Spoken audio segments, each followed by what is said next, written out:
Olá, estamos aqui com mais um programa Saúde em Foco, hoje contemplando a temática Primeira Consulta Odontológica da Criança. Hoje temos como convidadas a doutora Alice Souza Pinto, a doutora Letícia Westphalen Bento, ambas especialistas, mestres e doutoras em odontopediatria, portanto, expertises na área. Também as mestrandas do mestrado profissional em saúde materno-infantil, Karen Coronel e Maiara Segato, e as alunas do curso de odontologia da Universidade Franciscana, Gabriela de Araújo e Larissa Weber. Então, sejam todas muito bem-vindas, meninas.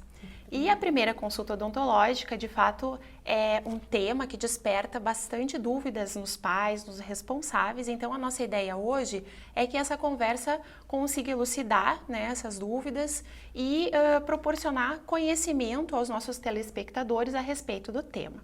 Então, eu inicio perguntando a Alice sobre a idade ideal para a primeira consulta odontológica e se ela precisa ser realizada por um especialista. Eu gostaria de agradecer por mais esse convite, é sempre um prazer aqui estar com os colegas, amigos, né? Prestigiando esse trabalho lindo. Surte essa dúvida, né, em várias famílias. A ideia que se tem culturalmente é que a primeira consulta do bebê ocorra aos 3 anos de idade, só que a gente percebe que a prevalência e incidência de cárie em bebês de 0 a 1 ano, 2, 3 anos, ainda é muito grande, especialmente no Brasil. Uma questão cultural, de falta de conhecimento, né, de abordagem, às vezes, do profissional médico, né, em orientar aquela família do recém-nascido quanto aos cuidados da higiene bucal e também a falta de encaminhamento para um especialista, porque cabe ao odontopediatra saber como conduzir aquele paciente, aquela família para o melhor caminho quanto aos cuidados da higiene bucal daquele bebê, daquela criança. Então, o ideal que seria, no máximo, a primeira consulta no nascimento do primeiro dentinho do bebê, né? Mas de preferência ainda na gestação. A gente tem pacientes, mamães, né, gestantes, que muitos médicos obstetras, encaminham, né, a gestante, o pai, a família, para essa consulta prévia, que a gente chama de pré-natal odontológico, para receber essas orientações iniciais. E aí a família já está preparada e acolhida naquela forma de receber aquela criança, já com uma orientação básica de como conduzir a higiene, o cuidado alimentar e também a amamentação numa visão odontopediátrica, né?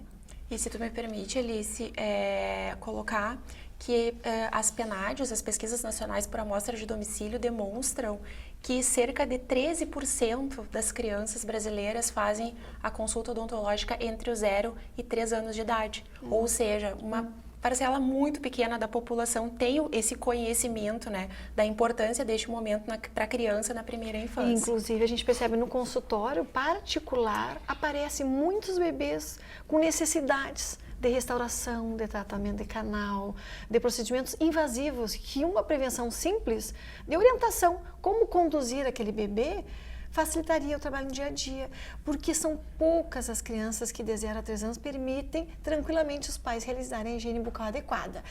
São exceções, na verdade, não corresponde nem a 10% essas crianças. Então é fisiológica essa reação, né? Eles fecharem a boca, chorarem, não permitirem espontaneamente aquele momento, né, de prazer que é a escovação e a higiene bucal. Então cabe ao profissional orientar que técnica, de que forma, como posicionar a criança, qual é o melhor horário, né? E sanar as dúvidas que aparecem por ali.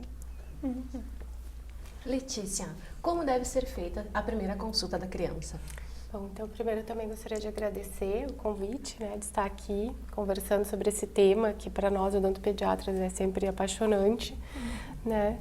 Então, a respeito, né, da primeira consulta, né, já colaborando com o que a Alice nos colocou, a própria Associação Americana de Odontopediatria, ela recomenda, né, que seja feita a partir da erupção do primeiro dentinho ou até a criança completar 1 ano de idade. Mas claro que nada impede que a mãe leve antes, né, a criança, ou também tenha orientações enquanto ela está grávida, para que ela possa, quando o dentinho nascer, já estar preparado, já ter orientações, né? Então, nessa primeira consulta da criança, isso vai depender um pouco também da idade, né, de quando que os pais levarem. mas a primeiro momento vai ser uma anamnese, né? Uma entrevista com os pais de forma bem calma, bem detalhada, né? Sobre como é que foi a gestação, como é que foi o parto, para ter informações também a respeito da saúde geral da criança, né? Porque todas essas informações vão também influenciar, né? Todas essas questões vão influenciar na saúde bucal da criança. Também, durante essa anamnese, vai se conhecer o contexto familiar, o contexto, a rotina da criança, que é importante, os hábitos que essa família tem, se estão higienizando os dentinhos da criança ou a boquinha, qual é o conhecimento que aquela família tem em relação a cuidados de saúde bucal. Também a alimentação, como é que a criança está sendo alimentada, se ela está em aleitamento exclusivo, se está já em introdução alimentar. Então, na anamnese, na entrevista, vai se conhecer a criança, vai se conhecer esse mundinho que a criança vive, né? Depois, então, conhecendo esses aspectos da criança, se parte para um exame clínico. Claro que aí, se for um bebê, o exame clínico é mais rápido, né? Ele vai ser não tão lúdico quanto poderia ser para uma criança maior, né? A partir dos 3 anos já se pode usar das fantasias, já conversar, explicar, apresentar o ambiente odontológico. Para o bebê não, né? Então vai ser ali com o auxílio da mãe, com técnicas, né, de que seja possível visualizar a boquinha, os dentinhos, né? Fazendo exames tanto dos dentes, das superfícies dentárias, visualizando ou procurando algum sinal de doença cárie, mas também, né, não tão pouco importante, é olhar os tecidos moles, a língua, as bochechas, né, os rodetes gengivais, né, também aspectos extrabucais que a criança que tenha, que possam nos levar a um diagnóstico de alguma alteração, alguma anomalia que possa estar vindo, para que a gente possa conversar com os pais, né. Então, depois de feito o exame, né, claro que numa criança maior é possível fazer uma profilaxia profissional, secar as superfícies, né, se tem mais condições disso, né. Num bebê, né, até os 3 anos, é um pouco mais difícil, né, fazer isso, mas se pode fazer uma profilaxia com escova, enfim. Né. Depois, então, do exame, da gente ter essas informações também em relação a saúde gengival, a quantidade de placa, enfim, a gente vai poder ter subsídios para orientar os pais, né, para trazer informações a respeito de um possível tratamento, necessidade de tratamento ou medidas preventivas para se manter a saúde bucal. Uma coisa muito importante é que os pais possam, né, as mães, os pais possam trazer a criança num primeiro momento que seja sem ser um momento de urgência, porque aí é muito mais tranquilo. Então, é importante que os pais façam esse planejamento. Em algum momento, no primeiro ano do meu filho, eu vou levar ele numa consulta, para que ele já se ambiente com aquela contexto odontológico e não venha a precisar ir ao dentista só num trauma, né, que acontece muito entre o primeiro e o segundo ano, que a criança começa a caminhar, e aí tudo é mais difícil. O manejo é mais difícil, né? Para a criança é mais complicado e para a família também. Então, acho que uma coisa muito importante é fazer este planejamento da primeira consulta, para que tudo seja tranquilo, tanto para a equipe quanto para a família e para a criança. Alice, eu gostaria de te perguntar sobre o manejo dessa criança durante essa primeira consulta. Como que funciona? Como que vocês atuam durante esse atendimento? Sim, isso vai variar bastante, né, gurias, em relação à idade. E que momento, que circunstância essa criança chegou ao consultório. Se é uma consulta inicial, se é uma consulta de check-up preventivo, né, e ela tem uma idade de compreensão, a partir dos 3 anos, ela senta na cadeira, é acolhida, é mostrado os instrumentos, é orientada até em macromodelos em relação à evolução da cárie, como é que é a cárie inicial, mancha branca, como é que ela evolui, se por acaso, né, a criança não colaborar junto aos seus pais, né, no cuidado da sua higiene bucal. Agora, se for um bebê, o que a gente faz? A gente orienta os pais técnicas, né, de contenção e de exame também. Então, muitas vezes a consulta ela leva 1 hora, 1h30 com os pais e 5 minutinhos com o bebê, né, para o exame clínico, porque ele tem 1, 2, 3 superfícies, né, para serem avaliadas. Então, a orientação é maior com os pais. Agora, uma criança, a partir do 3º ano, a gente já começa um condicionamento psicológico dela entender o que é atividade cárie, o que é uma gengivite, o que é placa, o que é tártaro, enfim, no que ela pode ser inserida no comportamento de contribuir, né, junto à sua saúde bucal, e aí a gente vai conversando diretamente com a criança, né, os pais ficam como coadjuvantes, e é interessante que é uma geração nova aí, né, que adora ir ao dentista, pacientes de 2 aninhos, 1 aninho, né, conversa e senta na cadeira e observa e toca em tudo e quer entender, então é prazeroso aquele contato com o profissional, né, da área da saúde, justamente por quê? Porque é um especialista odontopediatra que estudou e tem formação para isso, para educar aquele núcleo familiar e a criança também. Claro que existem situações em que um bebê de 2, 3 anos tem que ser intervido de forma a fazer um tratamento de canal, uma restauração, uma extração. Infelizmente, isso é uma realidade que nós vivemos, né, no país em que a gente está. Então, muitas vezes, manobras de contenção física é feita pelos pais, né? Então, o pai ou a mãe seguram, fazem a contenção e a gente consegue fazer a intervenção. E essas manobras de contenção, elas são descritas na literatura, né? Isso tem embasamento científico, de forma que o paciente seja socorrido e acolhido de acordo com as suas necessidades. Porque é comum também chegar ao odontopediatra, as famílias que dizem, puxa, eu já recorri a 5, 6, 7 dentistas, por favor, faça alguma coisa. A criança não dorme, ela não come, não vai à escola, não estuda, dói, né? E isso independente da idade. Então, eles estão pedindo desesperadamente um acolhimento do profissional. Então, esse atendimento ele tem que ser feito em ambulatório, em consultório ou, em casos de necessidade, em bloco cirúrgico, conforme, né, a característica daquele paciente, daquela família ali, né? E aí, como a gente percebe a diferença, né, entre uma criança que desde o início da sua vida frequenta o consultório odontológico, né, do odontopediatra, e aqui não. Normalmente isso vai acontecer numa criança cujos pais, cuja família não conseguiu, né, não sabia que era importante levar, não levou nessa fase inicial da vida, porque a criança ela vai acostumando, e aí claro, com 3 anos, ela está super feliz, muito tranquila, é uma realidade muito diferente, por isso a importância de nós trazermos esses pacientes para o consultório o mais cedo possível, né?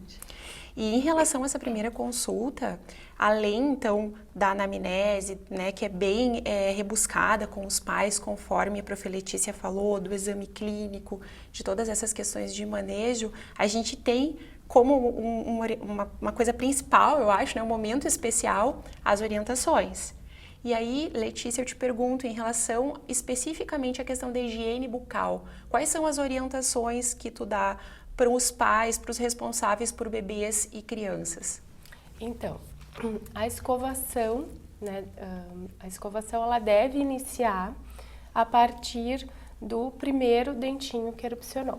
Então, a partir já teve um dentinho erupcionado na boca, já se começa a escovação. Claro que respeitando, né, o tamanho da boca da criança, se deve ter uma escova de tamanho adequado. Em relação ao uso de pasta, né, de dentifrício, né, existe a recomendação de que seja usado também a partir da erupção do primeiro dentinho, já se pode usar uma pastinha de dente com flúor, né? Existe essa questão, né, usar flúor ou não usar flúor, né?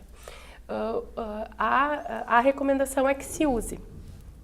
Até os 3 anos, se use uma quantidade, no máximo até o tamanho de um arroz cru, né, para escovação 2 vezes ao dia. Quando a criança completa de 3 anos, então de 3 a 6 anos, se pode usar, aí a referência seria uma ervilha. Essas doses e essas idades, né, são respeitadas a fim de quê? De que se consiga o efeito terapêutico e preventivo do flúor e, ao mesmo tempo, o risco mínimo de fluorose, que seria um manchamento dos dentes permanentes, né, em função da ingestão desse flúor, né? Então, a questão do flúor, ela é bem ampla, né? A gente poderia ficar conversando aqui bastante tempo em relação a isso, mas existe, né, essa questão de usar a pasta fluoretada ou não, né? O que se sabe, né, Letícia, é que não se tem um histórico científico de prevenção de cárie sem flúor. Tanto que nós, adultos, usamos pasta de dente fluoretada não por causa do cheirinho, do hálito, é por uma necessidade de controle químico, né, daquela acidez encadeada pela ação das bactérias. Então, o ideal é já iniciar com uma pasta com 1.100 ppm de flúor, partes por milhão, orientada pelo profissional conforme a condição daquele paciente. E os pais controlarem a quantidade, porque trabalhos científicos já consolidam esse conhecimento há muito tempo. Só que muitas vezes recebemos no consultório pacientes, inclusive de colegas, de profissionais com 3, 4 anos que nunca usaram pasta com flúor, porque é um assunto dinâmico em que a ciência está evoluindo a cada ano, mas que os melhores pesquisadores do mundo são brasileiros. Né? São brasileiros nesse estudo do flúor. Então tem que chegar esse conhecimento aos colegas de outras áreas, porque não são todos odontopediatras, cardiologistas, né? Enfim, e também a sociedade como um todo para se beneficiar, independente do nível social e da idade. Mas a ação do flúor, tópico. Não ingerido, porque o que se questiona da toxicidade do flúor, que daí seria um outro assunto, né, um outro momento, é a questão da ingestão. Aí sim a gente pode discutir essa questão, mas o uso tópico em que a criança se beneficia, né, dessa ação do dentifrício da pasta de dente e depois gospe, ou é removido com uma fraldinha, com papel higiênico, enfim. Se for uma criança muito pequena que ainda não conseguir cuspir, né? Então aí só traz benefícios. Sim. Né? Ultimamente existe, né, algumas informações, né, meio erradas, né, meio de que o flúor traria mais prejuízos do que benefícios e alguns estudos questionando o uso, né, mas claro que é a questão da ingestão do flúor. E a gente sabe que o efeito preventivo de cárie está na ação tópica do flúor e não na ingestão. Então, essa questão da quantidade de flúor que já está estabelecida é exatamente para isso, para minimizar a fluorose dentária e outros efeitos, né, de uma toxicidade do flúor, uma toxicidade sistêmica do flúor, que não é só nos dentes, né, terem ossos, outros órgãos, enfim, que podem ter prejuízo em função de uma ingestão a mais de flúor, né, mas tendo o efeito terapêutico, então, essa quantidade. Então, a partir dos 6 anos, a criança já tem a consciência, já sabe cuspir, né, ela não vai ingerir, porque até aos 6 anos ela tem, né, uma tendência a deglutir. Até uma das coisas que a gente pode questionar é essas pastas de dentes com gosto de frutas, né? Com gostos muito apetitosos para a criança. Então, a criança tende a querer engolir, né? Então, eu sempre gosto muito de recomendar que use a pasta da família, porque hoje em dia todas elas já estão com 1.100 ppm, já as de 500 ppm já estão saindo do mercado em função das pesquisas mostrando o benefício que é do 1.100 ppm. Então, para que usar aquela que a criança vai querer mais, querer deglutir mais, né, querer engolir, né? Então, use uma pasta normal da família, mais fácil, inclusive, né, manter aquele hábito, né? Então, em relação à escovação, seria a partir do primeiro dente, né, já com dentifrício fluoretado, cuidando as quantidades e, como a professora Alice falou, tentando remover sempre os excessos para minimizar o quanto essa criança deglute. Né? O fio dental já deve ser inserido assim que os molarzinhos, os dentes mais do fundo, né, começarem a erupcionar, já tendo contatos, a gente já percebendo que a escova não faz a função já usar o fio dental, né? E claro que sempre, né, até os 8 anos de idade, enquanto a criança não tem uma coordenação suficiente, são os pais ou um responsável adulto que deve realizar essa escovação, né? Isso ainda existe muita criança sendo responsável pela sua higiene, infelizmente. E aí a gente vê certas deficiências, né? As mãezinhas explicam, não, mas ele escova, só que quem tem que se responsabilizar é o adulto. É claro que a criança também deve manejar a escova, deve ser dado a ela o momento dela, né? Para que ela possa se educar, para que ela possa se acostumar com a sensação, né, dela própria encostar, para ela começar a ter consciência dos seus dentes, da sua saúde bucal. Mas aquela escovação que realmente vai limpar, que vai prevenir doença, deve ser feita por um adulto. Né? Então, a criança pode ter o seu momento sem a pasta de dente, só com a escovinha, né, e ela vai fazer a sua brincadeira, digamos assim, educativa. E depois, ou antes, enfim, como ficar melhor para a família, um responsável adulto vai fazer a sua escovação. É importante também, né, dentro dessa ideia de higiene bucal, é que os pais sejam alertas dos dentinhos, dos primeiros molares permanentes na criança. Por quê? Porque são dentes que nascem sem que nenhum outro dente caia. E eles são muito negligenciados. Então, acho que quando a gente fala de orientação de higiene, né, é importante a gente lembrar de falar para os pais, né, de lembrá-los que existem dentes que vão estar lá no fundo, né, nascendo sem que algum dentinho caia, e aí muitas vezes são confundidos com dentes de leite e negligenciados, né? Então é importante também a gente passar essas orientações de higiene para a criança e para os pais, né? E sempre frisar a questão de que um responsável adulto, né, com coordenação suficiente, deva fazer a higiene sempre para as crianças.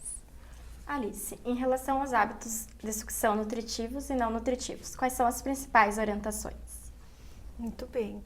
São orientações muito importantes, né? Porque a gente sabe que a chupeta, ela é um pacificador, né? Ela é um tranquilizante para o bebê, né? Alguns não aceitam, mas a maioria acaba pegando, e para uma fase inicial ali, né, de primeiros meses, primeiros anos da fase oral, sacia muitas vezes deficiências, né, de carência afetiva, nutricional, também emocional, né? A mãe volta a trabalho, né? A atividade da casa tem que retomar a sua rotina agora com o bebê. Então a gente considera assim, a literatura ela descreve que até os 2 anos é o ideal para se começar a pensar no processo de eliminação do bico, né? Inclusive tem bicos indicados ortodônticos conforme a faixa etária, de 0 a 6 meses, 6 meses a 1 ano, né? Então os pais podem recorrer a essa orientação do fabricante, né? O ideal, inclusive, mas pensar em fazer essa substituição, essa troca, essa negociação entre 2 e 3 anos de idade. É a melhor fase, porque a partir dos 2 anos os pais podem começar a conversar, olha, no Natal, no teu aniversário, no Papai Noel, né, nós vamos entregar o bico, porque você já é uma criança grande e eles adoram. Criança de 2, 3 anos acha assim, eu não sou bebê, não, ai que bebê bonitinho, não, eu não sou bebê. Então ele se enche de autoestima, é uma idade oportuna para fazer essa troca, essa eliminação. O que nós percebemos? Às vezes a mãe ou o pai são muito angustiados em relação a essa eliminação. Mas é o biquinho, é o meu nenê, é pobrezinho, tadinho. O pai quer e a mãe não quer, ou vice-versa. E aí a angústia é transmitida àquela criança. E a criança fica insegura, né? Troco ou não troco? Dou ou não dou? Ai, será que eu consigo? Acho que eu não vou conseguir. Então, a interferência, né? A intervenção de um profissional ou de um pediatra vale muito. O que nós temos ali? Uma caixinha de bicos. Olha só, teus coleguinhas, seus amiguinhos trouxeram aqui. O Papai Noel, com o lindo da Páscoa, vem e traz um presente lindo. Você é grande, é forte. Por quê? Porque o dentinho está começando a ficar torto. Tem os bichinhos, que são as bactérias que moram aqui no bico. A gente pede até para os pais sinalizarem na chupeta, fazerem umas, né? Rasgar um pouquinho, os furinhos, para eles verem, meu Deus, olha aqueles bichinhos que a Tchê comentou, porque é a idade da fantasia, é a idade que funciona essa orientação, né? Ela é lúdica, ela não é traumática, olha, tirou hoje, a partir de hoje acaba. Eu acho que não funciona assim, não deve ser, né? Porque cada um tem o seu momento. Muitas vezes a criança não é com 2, 3, vai ser com 4, mas isso já, esse desprendimento, né, desse hábito que é deletério, que traz prejuízo para a questão fonética, a questão nasal, respiratória. A qualidade de vida fica prejudicada a partir do 3º ano, quando o bico ele é usado de forma contínua, persistente. Então, quanto mais cedo os pais puderem se programar em relação a isso, melhor. A mamadeira é uma dúvida. A mamadeira, a preocupação maior, ao meu ver, ela é mais infantilização da criança.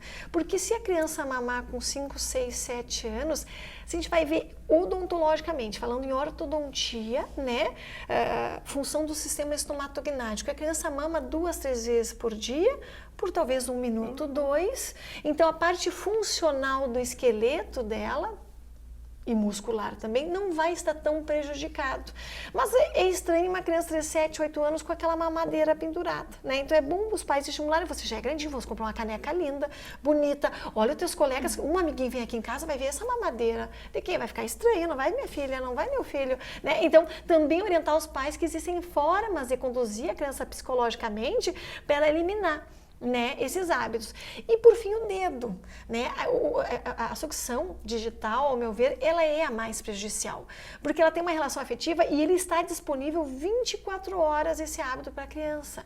Então quando os pais perceberem, às vezes acham bonitinho, né, o bebê recém-nascido, chupando, que fofinho, a gente sugere inicialmente trocar os dedinhos e tentar estimular aquela criança com a chupeta.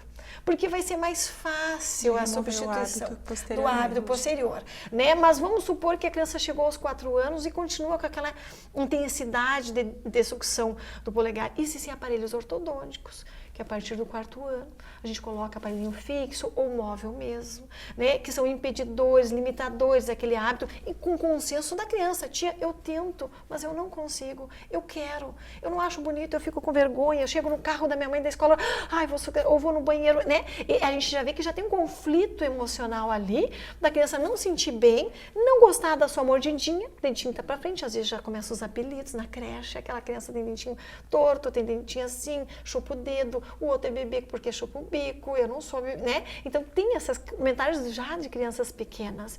Então, os pais têm que o quê? Recorrer a uma orientação profissional. Porque eu encanto a forma como a criança, no dia da consulta, nunca mais pegou o bico, não quis mais a mamadeira, parou de chupar o dedo. Tia Alice, como é possível? Porque é alguém de fora do âmbito familiar falando, orientando de forma carinhosa, afetiva e com conhecimento diferenciado, que às vezes o pai e a mãe não conseguem no dia a dia convencer. Porque estão envolvidos. Né? Exato. Letícia, quanto ao nascimento dos dentes, os pais têm muitas dúvidas sobre isso. Quais as dúvidas são mais frequentes e como a gente pode resolvê-las? Eu acho que a dúvida mais frequente que tem é em relação ao período de erupção no bebê e depois, quando a criança é maiorzinha, quando que vai começar as trocas. Né? Então, uma dúvida muito frequente que a gente vê são as mães, meu filho tem 4 meses e já nasceu, outro, os dentinhos, outro, ele tem 1 ano e ainda não nasceu, tá normal, isso vai causar algum problema no futuro? Né? Então, o importante é o acolhimento da mãe e a gente orientar, né, mãe, até 1 ano, 1 ano e meio, não é um problema tão grande ainda não ter dente, é normal. Né, os dentes vão surgir, né? A gente pode fazer um exame e a gente já verifica ali na gengivinha que os dentes estão ali, estão vindo. Né? Mas cada criança tem o seu momento. Em todo o desenvolvimento, a criança, muitas vezes, né, ela tem momentos diferentes em relação a outras crianças. Não nascer as crianças todas na mesma época. Tem-se a cultura de que aos 6 meses, claro, a maior parte das crianças inicia aos 6 meses com os dentes incisivos inferiores, né? Então, são os dentinhos de baixo.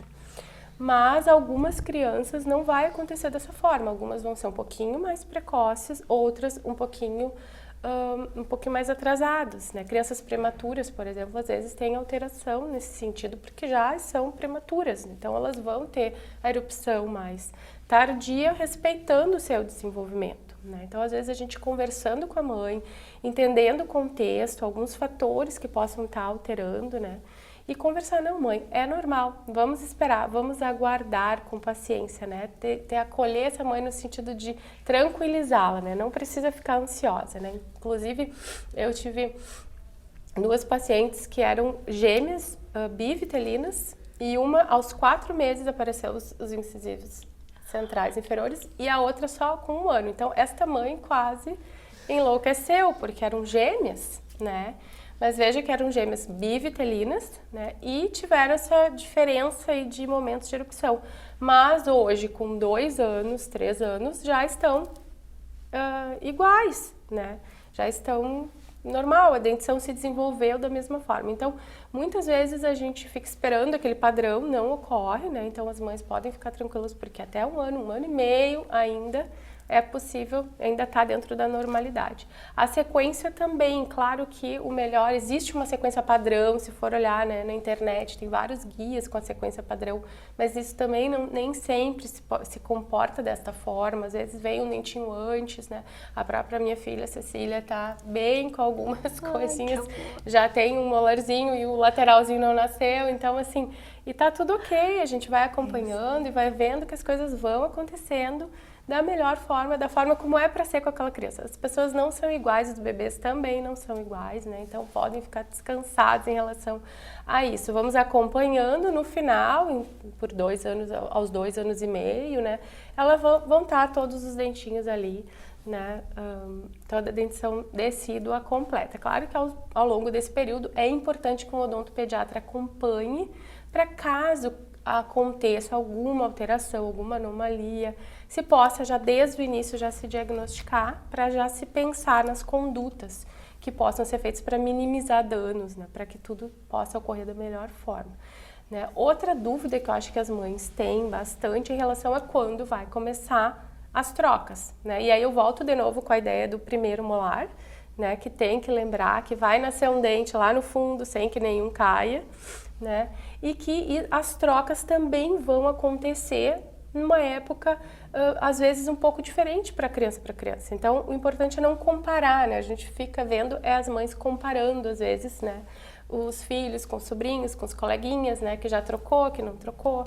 Né? Então, é normal que lá pelos 6,5, 7 anos, né? Comece as trocas dentárias também, da mesma forma, iniciou os incisivos inferiores começaram a erupcionar, também vai ser por ali que vai ocorrer, né, as primeiras trocas. Então, acho que dentro da erupção, acho que essas são as angústias maiores, né? Quando começa a nascer e depois quando que vai trocar. Acho que fica muito claro, né, a partir de todas essas nossas reflexões, a importância do acompanhamento, né? De preferência o mais cedo possível lá no pré-natal da gestante, né? Fazer o pré-natal odontológico, se não, o mais cedo possível na vida da criança, e também as manutenções periódicas preventivas, né? Ou seja, a criança ser acompanhada, né, por um cirurgião dentista, de preferência especialista na área, que com certeza vai conseguir minimizar as questões relacionadas ao comportamento, ao manejo, e principalmente fazendo esse acompanhamento a gente vai conseguir diagnosticar qualquer alteração de normalidade o mais cedo possível, e aí os tratamentos vão ser menos invasivos, né, meninas? E aí, com certeza, a gente vai conseguir fazer com que esse paciente seja feliz no cirurgião dentista, né? Que ele não tenha traumas e que, principalmente, os pais ou os responsáveis estejam habilitados a estarem cuidando da saúde bucal do seu filho e, assim, contribuindo para o seu melhor desenvolvimento, de um modo geral. Né? Então, eu gostaria de agradecer a presença de todas, né? E nós estamos chegando ao final de mais um programa Saúde em Foco.